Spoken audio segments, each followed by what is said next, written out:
My phone lit up at 2:30 in the morning, and before I even read the name on the screen, I knew. A father knows.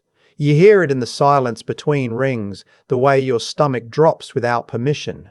It was my daughter. She was crying so hard I could barely make out the words.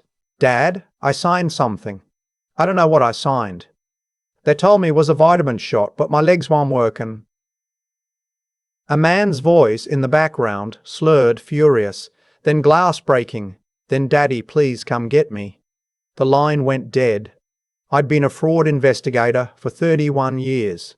I'd kicked in doors in trailer parks in East Texas and walked into boardrooms in Manhattan and told millionaires to their faces that I knew what they'd done. None of that prepared me for the sound of my own child begging. My name is Hank Coulter. I'm 62. I live alone in a house on the marsh outside Mount Pleasant, South Carolina, with 2 old dogs and a porch that needs painting. My wife Adele has been gone 4 years. She made me promise something before she went, and that promise is the only reason I'm still on this side of the dirt. I'll get to that. Right then, at 2:30 in the morning on a Tuesday in March, I grabbed my keys, my Glock 19, and the little Sony camcorder I keep charged in the kitchen drawer, and I went to get my daughter back. If you've ever been where I was that night, if you've ever had a child call you scared, tell me in the comments. I want to know I'm not the only one. And tell me what you would have done, because what I did next, I want you to understand it. I want you to be ready, in case it's ever your kid on the line. My daughter is 28. Smart as a mother. Got a CPA at 24. 2 years ago, she married into the Ashford family, the Ashfords. If you live anywhere from Beaufort to Wilmington, you know that name. Their faces are on the brochures at every assisted living place from here to the Outer Banks. They own Ashford Memorial Group, 4 high-end funeral homes spread across Charleston, Hilton Head, Asheville, and Savannah. The kind of place where they hand you a cucumber water when you walk in to plan a burial. White columns, magnolia trees, $40,000 caskets. The whole operation generates somewhere north of $40 million a year. I'd told my daughter to slow down. I'd met her husband to be twice before the wedding, and I didn't like what I saw. Soft hands. Eyes that never quite landed on you. The kind of man who orders for the woman he's with without asking. But she told me I was being a bitter old widower, projecting on her, and I bit my tongue. Because Adele's last words to me had been about our daughter, and I'd already broken half of that promise. The Ashford estate sits on the back end of Sullivan's Island, on 3 acres facing the inland waterway. Iron gate, live oaks dripping Spanish moss. I made the drive across the Ravenel Bridge in 18 minutes, should have taken 35. I had the gate code from a Thanksgiving 2 years back when my daughter first gave it to me. I punched it in and the gate slid open like it had been waiting. That was the first thing that bothered me. The gate opened too fast. They knew I was coming. I popped sideways across the gravel drive so nobody could pull out behind me. Every light in the main house was on. 2 o'clock in the morning and every light on. I went up the front steps and I pounded on that door with the side of my fist until my knuckles split. It opened maybe 6 inches. My daughter's mother-in-law stood there. 60-something, pearls at her throat at 2 in the morning like she'd been expecting company. Silver hair, French twist, perfectly intact. She looked at me like I was a delivery driver who'd come to the wrong address. "Hank, it's the middle of the night. Where is she?" "She's resting. She's had a difficult evening. She's confused, and the family is handling it. My daughter called me. Open this door. I'm afraid that won't be possible. She's an Ashford now. She stays." I want you to hear that the way I heard it. She's an Ashford now. Like my daughter was a piece of china that had been entered into the family registry. Like ownership had transferred. The word that came out of my mouth I'm not going to repeat because my grandkids might hear this one day.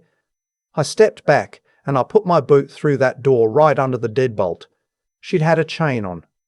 The chain ripped clean out of the moulding. The door slammed inward and caught her in the shoulder hard enough that she went down on the rug. I stepped over her. I didn't help her up. Upstairs somewhere a woman was crying. I went up those stairs 3 at a time on knees that had been through 2 surgeries, and I followed that crying down the second-floor hallway to a door at the very end. Locked from the outside. From the outside. From the outside. In a private home. Locked from the outside. Sweetheart. It's Dad. Step back from the door. Daddy? I put my shoulder into it. 3 tries. The frame gave on the third. She was on the floor in the corner, in a thin cotton nightgown, knees pulled up to her chin, rocking. The room was decorated like a magazine spread. Pottery barn furniture, expensive curtains, a king-sized bed. But there were leather restraints bolted to the bed frame. Discreet, white leather. You'd miss them if you weren't looking. And the windows had been retrofitted with locks on the outside of the sashes. You couldn't open them from inside. She'd lost weight. I'd seen her at Christmas 3 months back, and she'd been mine. 5'6", 130 pounds, blonde hair past her shoulders. Now her cheeks were sunk in. Her hair looked dull. What undid me, what put a sound in my throat I didn't recognize as my own, were her thighs. She was wearing a nightgown that hit mid-thigh. On the inside of both legs, just above the knee, were rows of small round puncture marks. Some scabbed, some fresh, some healed white, where a long skirt or a pair of slacks would hide them. Whoever was doing it had thought it through. They were saving the visible places. I sat down on the floor with her. She fell into my chest. Daddy, I signed papers. I don't remember what they said. He told me they were vitamin shots. I started forgetting things. I couldn't remember what day it was. I knew something was wrong, but he showed me videos of me where I sounded crazy, and Shh, we're going. They have power of attorney. Daddy, I think I signed power of attorney. That stopped me cold. There wasn't time.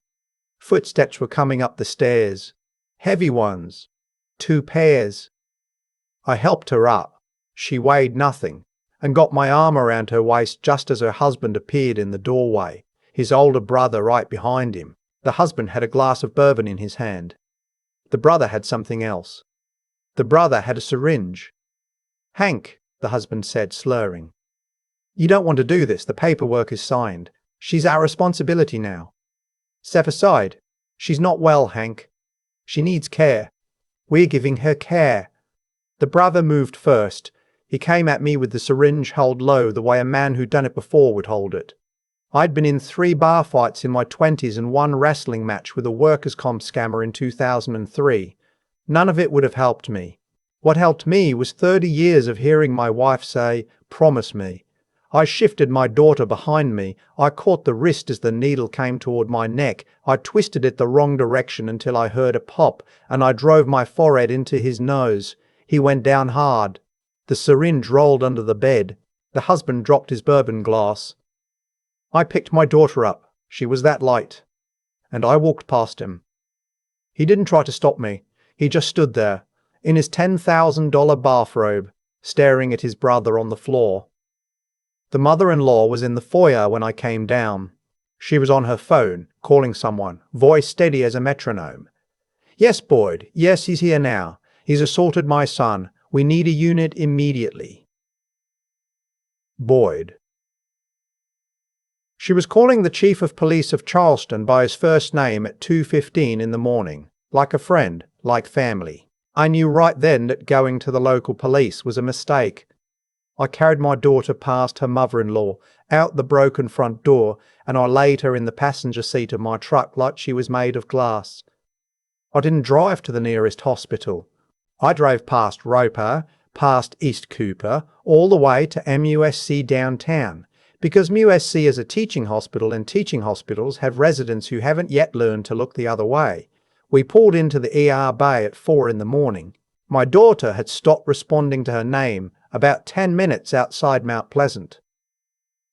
The triage nurse took one look at her arms. I'd shown her the marks on the thighs in the parking lot, and within 3 minutes there were 6 people moving around her. They wouldn't let me back. I sat in a chair in that waiting room for 2 hours and 40 minutes. I prayed. I haven't prayed regular since Adele went, but I prayed. At about 7, a young doctor came out. South Asian, no older than 30, eyes red from a 16-hour shift. She sat down next to me. "Mr. Coulter, your daughter is stable, we've started fluids and we've drawn blood. There are 3 substances in her bloodstream, a high-potency benzodiazepine, alprazolam, but the metabolite pattern suggests it's been administered consistently for at least 6 to 8 weeks. A second-generation antipsychotic, quetiapine, which she has no clinical indication for, and ketamine. The ketamine is the one that concerns me most. It was administered within the last 12 hours, intramuscularly, judging by the injection site." "Is she going to wake up?" "She'll wake up. She's already responsive. But I need you to understand something. The combination of these drugs, particularly given over weeks, that's not someone trying to help her sleep. That's a chemical restraint protocol. We see it in poorly run nursing homes. We don't see it in private residences. I've already called law enforcement." "Don't call Charleston PD, please. The chief is in their pocket." She looked at me a long moment. Then she said, "I'll call the State Law Enforcement Division." "SLED. I'll call the State Law Enforcement Division." "SLED. Will that work?" I could have kissed her. I just nodded. The detective they sent was a woman named Imani Foster, 40-something. Locks pulled back. She'd been doing major crimes for SLED for 9 years. She listened to me tell the whole thing in a hospital conference room with a recorder on the table between us, and she didn't interrupt me once. When I was done, she asked me 3 questions. "How long has your daughter been married to the Ashford son?" 2 years. "How long has Ashford Memorial Group been operating?" "The father bought the first funeral home in 1991. They've expanded since." "Mr. Motro, Coulter, are you familiar with the name Naomi Park?" I wasn't. I'd never heard it. She nodded slowly. "I'd like to keep working with you. But before I tell you anything, I need to know something. Your daughter said you were a fraud investigator. Are you good? I was the best in 3 states for 20 years. Then I want you to investigate the Ashfords. Formally, I'm going to bring you in as a consultant on this case. SLED has been looking at them for 2 years. We don't have enough. You might be the one piece I've been missing." That afternoon, my daughter woke up. I held her hand. She told me she'd been suspicious for months. She'd found a ledger in her husband's home office she wasn't supposed to see. She'd photographed 3 pages of it on her phone before he caught her. That night he'd given her the first vitamin shot.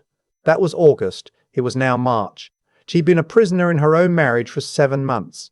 I called my old business partner that evening, Wendell Bishop. We'd worked insurance fraud cases together for 15 years before I retired in 2022. Wendell is 68, semi-retired, lives in Mount Pleasant, and bored out of his mind.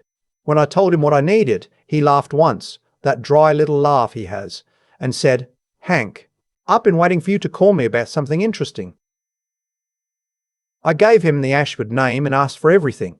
Financial records, public and otherwise, former employees, customer complaints, death certificates filed by the funeral homes.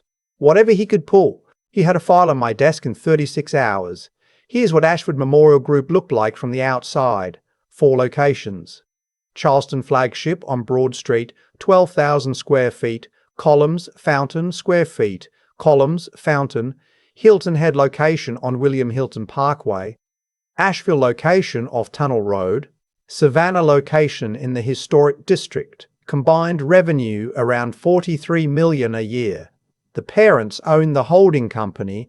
Their 3 sons, the husband, the older brother and the youngest, who died in a sailing accident in 2018, were officers on paper. Here's what Ashford Memorial Group looked like from the inside once Wendell started digging. Between 2019 and the present, the Ashfords had filed final paperwork for 1,786 decedents across their 4 locations. Of those, 53 had been residents of one of 3 nursing homes that had a preferred provider arrangement with the Ashfords. All 3 nursing homes were owned by an LLC that traced back, through 4 shell companies, to the mother-in-law's maiden name. Of those 53 decedents, 41 had named Ashford Memorial Group as the executor of small but significant cash bequests in their wills. The wills had all been notarized by the same notary. The notary was the older brother. 41 wills, average bequest, $62,000. That's $2.5 million in cash just from wills. That wasn't the worst of it. I started making phone calls. The first one was to a woman in Asheville named Eleanor Trent, mother of a 34-year-old named Mason. Mason had been a resident at one of the preferred provider nursing homes for 19 days. He'd gone in for short-term rehabilitation after a back surgery. He'd died on day 20. My son was a healthy man, she told me, voice cracking. He had a bad disc, that's all. He went in to walk again. They told me he had a heart attack. He was 34 years old. They told me he'd consented to cremation. He hadn't. He was terrified of fire. He'd told me 100 times he wanted to be buried next to his father. They cremated him before I got there. Did you ask for an autopsy? The Ashford people told me the medical examiner had already cleared it. A man named Quinn. Dr. Tobias Quinn. I wrote that name down. The second call was to a man in Savannah named Roger Ferguson. His daughter Hailey, 26, had checked into one of the preferred provider facilities for a 6-week wellness program. Eating disorder. She was supposed to come home in time for her sister's wedding. She called me 5 days before she was due to be released, he said. She said something was wrong. She said the food they were serving made her sleepy. She said the night staff was weird. Those were her words. I told her to push through. 3 days later they called me to say she'd eloped. That's the word they used. Walked off the property. They found her in the marsh 2 days later. Said she drowned. There was sand in her lungs. Sand, not water. That's what the autopsy said. Sand and bruising on her wrists and ankles. Quinn signed off on it. Accidental drowning. The third call was to a woman in Charleston named Janelle Voss. Her brother Brendan had filed a complaint with the state board against the Charleston facility about how his roommate, a man with dementia, had been treated. Brendan was a recovering alcoholic. 3 weeks after he filed the complaint, he'd been found in his apartment with 3 empty bottles of bourbon and a suicide note. The note, Janelle said, was typed.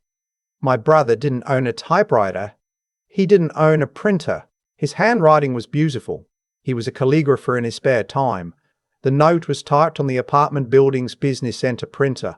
I asked the police to check the timestamp. They never did. 3 calls. 3 young people dead. 3 medical examiners' reports signed by Dr. Tobias Quinn. I'd been at this work 31 years. I'd seen patterns. This was a pattern. But the case I needed, the one that would let SLED and the FBI move, was the case nobody had told me about yet. I found it through Wendell, who'd been pulling employment records for every former employee of Ashford Memorial. Naomi Park, Korean-American woman, forensic accountant, hired by the Ashfords in 2020 as their internal controller, 29 years old when she started, 31 years old when she died in her apartment in West Ashley of what her sister insisted was not a suicide. Una Park, Naomi's older sister, ran a small bakery on James Island. I drove out to see her on a Friday morning. She'd been waiting for someone to ask about her sister for 2 years. My sister found something, she told me. We were sitting in the back of her bakery, surrounded by trays of cooling biscuits. She wouldn't tell me what. She said it was safer if I didn't know. But she told me. And you have to understand, she was the most cautious woman in the world. She told me, if something happens to me, look at the bottom drawer of the desk in my office. Not at home. At work. At Ashford. She said it 3 times. She made me promise. Did you ever get to her work desk? I went the day after the funeral. The father of the family himself walked me through the building. He stood right next to me while I packed up her things. There was nothing in the bottom drawer. Of course there wasn't. But Mr. Palm, Coulter, my sister, was a graduate of MIT. She had a master's in forensic accounting. She had been quietly photographing things in their offices for a year before she died. Last month, I went through her storage unit.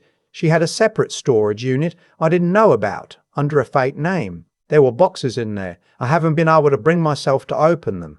We opened them together that afternoon. Inside the third box, under a stack of cookbooks she'd used as cover, was a fireproof document bag. Inside that bag were 8 USB drives. labeled by quarter and year, and a leather-bound journal. The journal told us where to find the rest. Naomi had been smart. She'd known they would search her apartment, her car, her office. So she'd hidden her most damning evidence in the one place nobody would think to look, and the place her boss controlled. She'd hidden it in the basement of the Asheville funeral home, inside a child-sized casket that hadn't been sold in 11 years. Top shelf, west wall, third row, she'd written. Returning whisper model, white. The lining is loose at the foot end. I drove to Asheville the next day, 4 hours up the Blue Ridge. Wendell came with me. We'd arranged with Detective Foster to enter the facility with a state inspection warrant, entirely legal, entirely surprise. The on-duty manager was 24 years old and visibly terrified when we walked in with the warrant. He didn't know about the casket. He just knew his boss would fire him if he obstructed us. The basement smelled of formaldehyde and lavender. They masked the embalming chemicals with lavender. The west wall held inventory caskets, child sizes on the top shelf because they sold so rarely.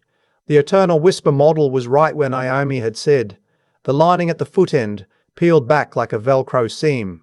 Inside were 3 more USB drives, a stack of photocopied medical examiner reports, and a single sheet of paper, handwritten, that I'll remember until the day I die. It said, "If you're reading this, I'm probably gone. Get it to the feds, not the locals, not SLEE. Federal. They've got the locals. Go to the bottom of page 6 on the green USB. That's the money trail. Tobias Quinn, $40,000 quarterly into an account in Belize. Boyd Carlisle, $20,000 quarterly plus medical care for his wife's leukemia. Felicia Whitlock, $80,000 annually, called consulting. I'm sorry I didn't make it. N. We drove back to Charleston with those drives in a metal lockbox I'd put on the floor of the back seat. Wendell didn't say a word for the first hour. Then he said, "Hank, that girl knew. She knew before they got her. I know. She still wrote down where to find it. I know." It hit me somewhere between Greenville and Columbia that Naomi Park, a 31-year-old woman with a Boston accent and a baking-obsessed sister and no children of her own, had given her life for evidence. That might save my daughter. I had to pull over once. Wendell didn't comment. He's known me a long time. I uploaded the contents of those drives to 3 separate encrypted servers before midnight that same night. 2 FBI agents flew down from Columbia the next morning. Agent Caleb Mendez, late 30s, ex-military, very calm. He looked at what we had and he said only one thing. "Mr. Coulter, we've been looking at this family for 16 months and we couldn't get a wedge in. You just gave us a sledgehammer. Take them down." "We will. But I need to be honest with you about something. The evidence on these drives is strong. It's strong enough for racketeering, for insurance fraud, for the bribery charges. What it isn't strong enough for yet is the murders. Quinn signed everything off. The deaths were ruled natural or accidental. To get murder, we need them to do it again, in real time, with us watching. You want my daughter. I want a witness who can credibly draw them out. Your daughter has the legal standing. She's still technically married. She holds on paper joint ownership of certain properties. If she filed for divorce tomorrow and demanded an accounting, they'd have to either negotiate or get rid of her. Yes. Here's where I want you to hear me carefully, because the comments on stories like mine, they sometimes say, and I read them, they sometimes say, how could a father use his own daughter as bait? I read those and I understand them. I do. But I didn't use her. My daughter volunteered. And she volunteered because, and this is the part I didn't know until that morning at the hospital, she had already been collecting evidence on her own for 4 months, hidden inside a cosmetic case her husband had no reason to open. She had photographs of the ledger. She had recordings on a burner phone she'd bought at a Walmart in Mount Pleasant and hidden inside a hollowed-out paperback of Pride and Prejudice. She had 3 audio files of her mother-in-law explaining to her in detail what would happen if she tried to leave. My daughter wasn't a victim being used. My daughter was an investigator who'd been undercover in her own marriage and didn't trust anybody, including me, enough to tell. When Agent Mendez asked her, in that hospital room, if she'd be willing to wear a wire to a meeting with her in-laws, she didn't even look at me. She said, "I'll do better than that." I'll bring them my divorce filing in person. And I'll bring my father with me. They'll try to take both of us, and I want every word of it on tape." I'd raised her better than I'd realized. The meeting was set for a Tuesday at 7 p.m. at the Charleston Flagship Funeral Home on Broad Street. My daughter called the mother-in-law herself. She used the voice they'd trained her to use during the drugging months. Soft, hesitant, a little confused. She said she wanted to come home. She said she'd made a mistake. She said she'd bring her father so they could explain things to him. The mother-in-law told her, of course, "Dear, we forgive you, come at 7. The FBI put a tactical team in the building next door, a second team in the cemetery across the street, plainclothes in every parked car on Broad. My daughter wore an audio transmitter sewn into the underwire of her bra. I wore a backup transmitter in my belt buckle. Both of us were tracked by GPS. We walked into that funeral home at 7:04 p.m. The lobby was empty except for the father of the family himself, who shook my hand like I was a client he'd done a service for. 'Hank, we're glad you're here.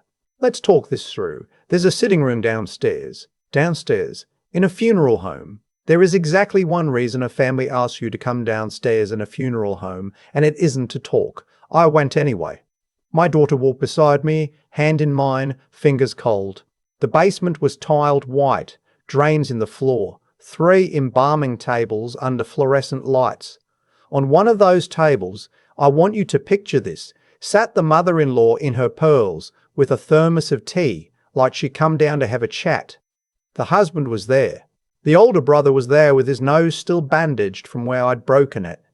In the back corner, holding a syringe and a pair of restraints, was a man I didn't recognize. Later we learned he was an off-the-books transporter the Ashfords used for difficult cases. "Sweetheart," the mother-in-law said. "Sit down, dear. We have so much to discuss." I brought the divorce paperwork. "Oh, honey, we don't do divorce in this family." My daughter stepped behind me. I stepped forward. "Sedate her first," the mother-in-law said to the older brother, calm as Sunday morning. Then the father, "We'll do this the regular way. Make sure his keys end up in the salt marsh." That was the sentence. That was the federal kidnapping conspiracy on tape in a basement, with intent, with a syringe in the room. That was the sentence the FBI had been waiting 488 days to hear. I said very clearly into the room, "I think you should know we're being recorded."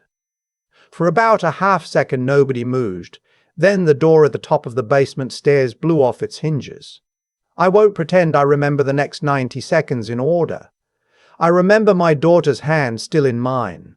I remember the older brother trying to run and getting tackled into an embalming table. I remember the mother-in-law, and this part I will carry. The mother-in-law picked up her thermos and threw it at Agent Mendez, and then sat back down on the embalming table like she was waiting for a hairdresser, like the whole thing was beneath her. The father tried to flush something down a utility sink and broke 2 fingers when an agent slammed his hand on the porcelain. The husband just dropped to his knees and started crying. They cuffed all 5 of them. The mother-in-law last. She walked out of that basement with her chin up like she was leaving a charity luncheon. The trials took 14 months. The Ashford name was in the Post and Courier every other week. The story went national in the spring.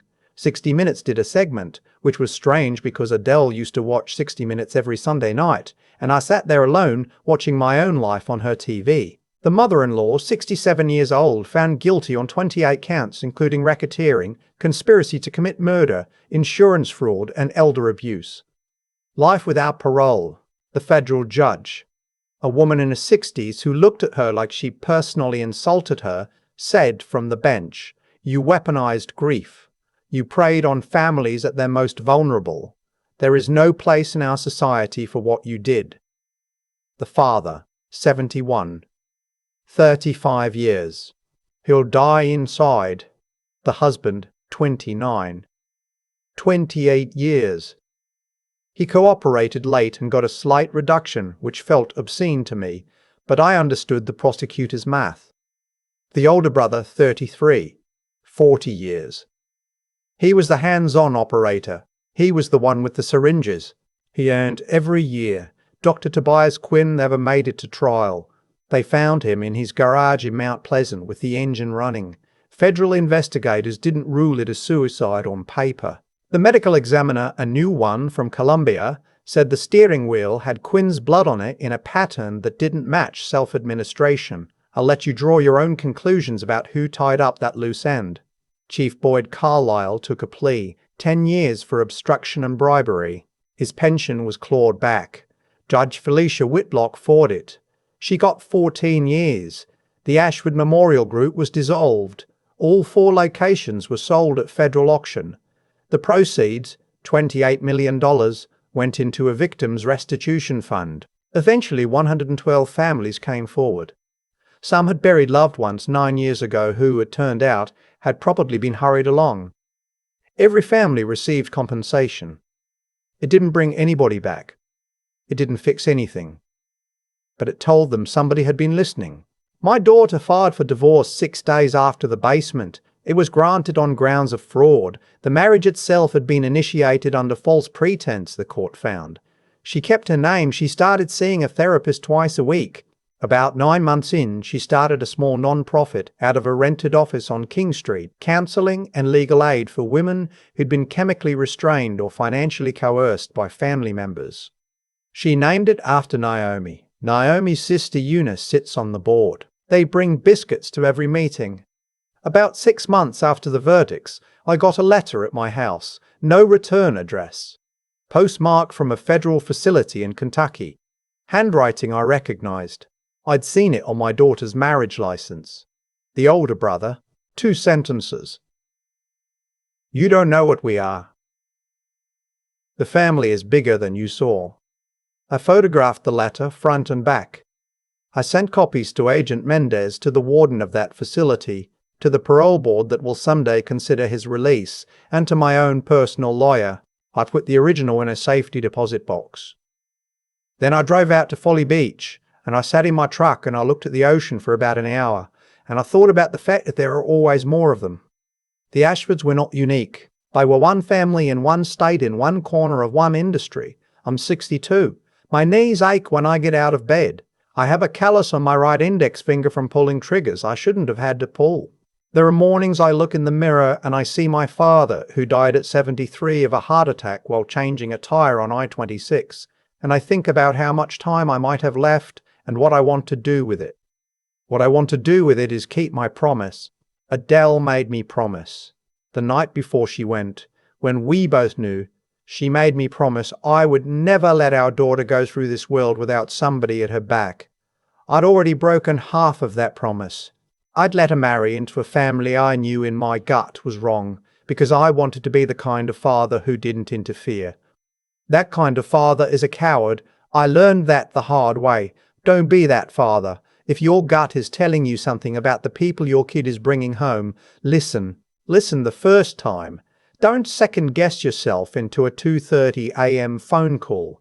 3 things I want to leave you with, because I think about these in the morning when I make my coffee and I don't have anybody to make it for. First, trust is not given, it's earned, and the people most determined to earn it fastest are usually the ones who haven't got any of their own. Slow down.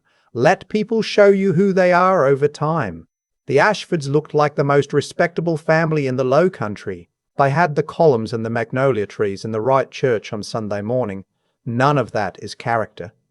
Character shows up in small rooms with no audience. Second, the world will tell you that powerful people get away with things because they're untouchable. That is a lie the powerful tell to keep you from trying. They are not untouchable. They are just expensive to touch.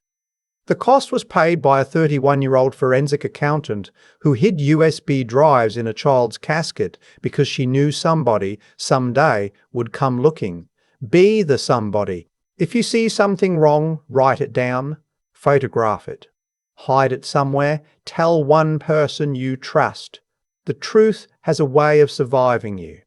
Third, and this is the one Adele would have wanted me to say, the Lord sees what the world misses. There were nights in those 14 months I couldn't sleep, and I'd open my wife's Bible and I'd find verses she'd underlined that I swear were waiting for me. He has brought down the mighty from their thrones and lifted up the lowly. She'd underlined that in red ink in 1992. I don't know what she was going through that day, but she left it for me.